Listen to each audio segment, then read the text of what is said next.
The douchebag you just saw in this video is Mike Van Wyck, who is a fitness influencer, shoving another popular fitness influencer, Jeff Nippard. Jeff is a YouTuber that I watch quite often as I like going to the gym, and he has some of the highest quality fitness videos I've seen on YouTube. And you might be wondering why Jeff even got shoved in the first place by Mike, and the answer is pretty fucking stupid. Jeff is a natural bodybuilder, and he incorporates a lot of science-based lifting techniques into his workout plans and his YouTube videos, and apparently this upset Mike so much that he had to go confront Jeff, and he ended up shoving him over a difference of opinion. Yeah, believe it or not, this guy is an adult and he acts like a fucking child. The beef between the two started off from Mike making a video on his Instagram. We all know the science-based guys. Any top three you choose. Tell me if you would describe their physique as excellent, average, or mediocre. Why is it that you remain so mediocre, yet you know so much? Somehow you're an expert on muscle, but you don't have any. And if you do have any, it's not that well put together, and there's a lot of like holes in the physique. But they got these fucking nerds, or these fucking dorks.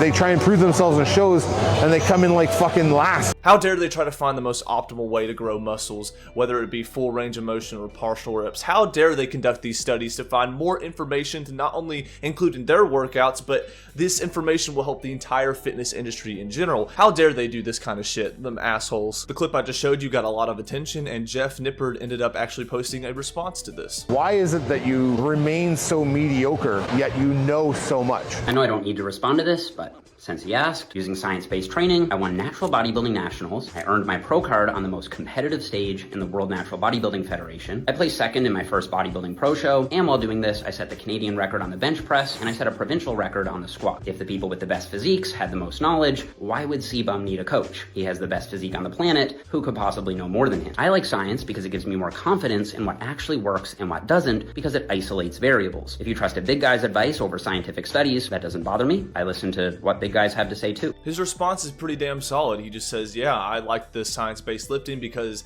it's just really good for his plan and his program, and it helps him isolate variables. He's not knocking on other people. He even says, hell, you don't have to listen to this advice at all. A very good response from him, and for some reason fucking Mike cannot handle the fact that someone has a different opinion than him. After Jeff made the response video, apparently him and Mike ended up crossing paths at a Pure Muscle Fitness, and what ended up happening was the video that you saw right at the beginning of this video of Mike pushing Jeff onto the ground. After the video surfaced, Jeff actually ended up making a community post on his YouTube talking about the issue at hand. Jeff said that he ended up getting a CT scan and that he was okay. He also went on to say that Mike jabbed him in the throat twice in the middle of the gym and then shoved his cameraman. There was a lie going around that Mike asked Jeff to stay away from him and that Jeff didn't listen and that Jeff approached Mike first. Jeff says that this is false and that there is security footage to prove it. Jeff was recording a video for a YouTube short where Mike brushed by and said sup, and that was their first engagement. Afterwards, Jeff chuckled, and then Mike said, oh, things are about to get real funny, as he walked past Jeff. Jeff asked, what do you mean by that, and made sure that his cameraman was filming just in case. Mike apparently went back to Jeff and told him to turn the camera off, and then Mike immediately jabbed Jeff right in the throat, and he fell into the floor. As Jeff was getting up after being fucking strangled by Mike, Mike ended up saying, don't ever talk to me again, and then apparently Mike jabbed him in the throat a second time. Not only that, but Mike apparently pushed Jeff's videographer against the cable machine. Jeff says that he doesn't really know the reason why Mike attacked him other than the fact that he doesn't like his training style, which is really fucking petty. Jeff goes on to say that there's no excuse to physically attack someone over a disagreement, and he's assuming that Mike pushed him over the response video on Instagram that I showed you earlier. There are some articles that are saying that Mike is actually being charged with 2 counts of assault after the incident came out. The gym where this incident happened released a statement on their Instagram saying that they have a strict zero tolerance policy for violence and bullying. We are deeply saddened by the recent incident involving unacceptable behavior by a member. This individual was not employed by or associated with our gym. We have permanently removed their access to our facility, including any privileges to train clients, which is a big W. Good job on Pure Muscle Fitness. Our hearts go out to the member affected, and we stand in full support of their well-being. The safety of our community is our top priority, and we are committed to maintaining a safe and respectable environment. The matter is currently under police investigation, and we are cooperating fully with authorities. And obviously there's a lot of love and support going to Jeff's way because no one should be fucking attacked for their own opinion or the way they do things. And there's a lot of other fitness influencers that are wishing Jeff the best in his recovery. One being Joey Swole, who says, "Glad to see that you're okay, Jeff. It's never okay to put your hands on someone like this, especially without a justified reason. I sent you a DM if you get a moment to breathe. No rush. Again, glad you're okay physically and hope mentally as well. Lol, bro, you're the most unproblematic fitness influencer. I don't understand this. Glad to hear that the only thing Mike destroyed was his own career." Majority of the people are supporting Jeff, but there is this one person that I saw that was supporting Mike for some reason. This guy named Trin_Daddy said, "Those who know they're in the wrong often seek approval from others,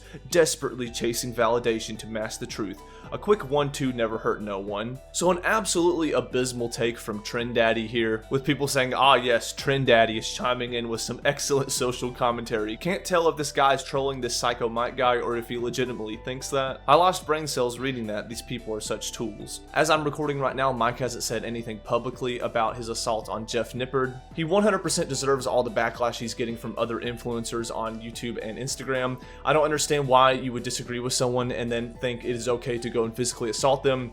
I'm not the smartest person in the world, but if I'm disagreeing with someone, my last thing that I'm going to be thinking about is trying to fucking choke them or punch them. It is just childlike behavior. There is a good ending because Jeff said that he was doing alright and that there's 2 assault charges now facing Mike, so good on him for that. I just hope Mike gets what he deserves in the court of law, and if anything changes or if there's any updates, I'll try to make another video addressing it. If you did enjoy today's video, consider leaving a like and subscribing. There's a video here on the screen right now. If you want to click on that, I'd appreciate it. Thank you again for watching.